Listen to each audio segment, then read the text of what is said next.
Alors,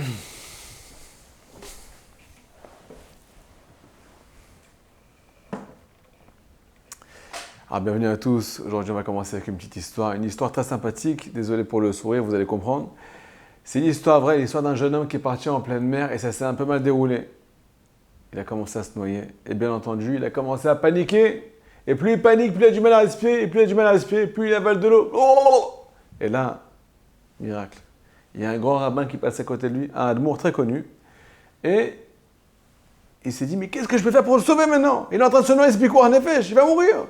Alors au début, il a commencé à prier, mais c'est pas le moment de prier, il est en train de mourir. Qu'est-ce que je peux bien faire? Et là, il a une idée extraordinaire, un peu bizarre. Il a dit, je veux lui dire une petite phrase, une phrase de réconfort pour apaiser son âme avant qu'elle parte de ce monde. Et là, il a dit, écoute bien mon fils, si déjà, passe le bonjour au requin. Et là, il y a un miracle extraordinaire qui s'est passé. Ce jeune homme-là, quand il a entendu cette phrase, eh ben, il a aperçu une petite planche de bois en pleine mer. Au milieu de la mer, il n'y a rien du tout au milieu de la mer, mais lui il a trouvé une petite planche de bois. Il s'est attrapé à cette planche de bois, et au Hachem il a été sauvé, Mazal Tov. Mais là, tout le monde a été posé la question au rabbin, après coup. La question qu'on se pose tous. Comment le Rav se permet de faire de l'humour noir dans un moment aussi difficile, à un moment critique? Là, le Rav, il a répondu quelque chose d'extraordinaire. Il a dit, écoutez bien, cet homme-là, il était tellement en train de paniquer, il perdait tous ses moyens.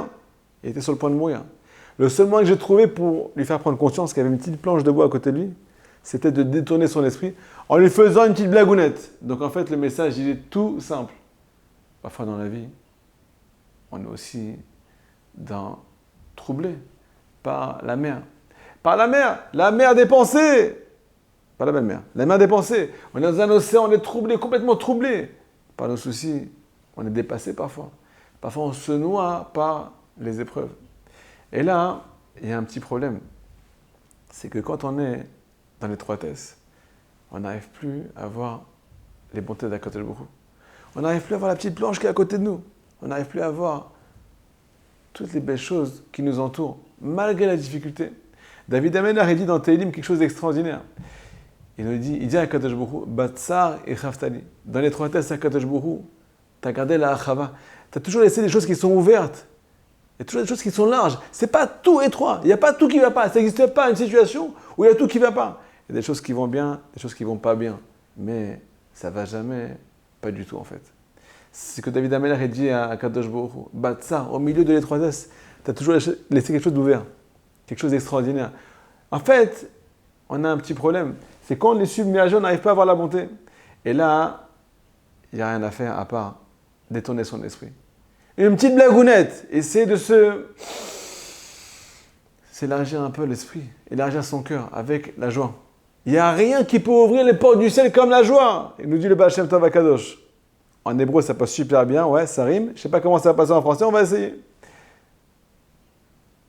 Alors, comme ça commence. Azvut Noelet Sharei Shamayim.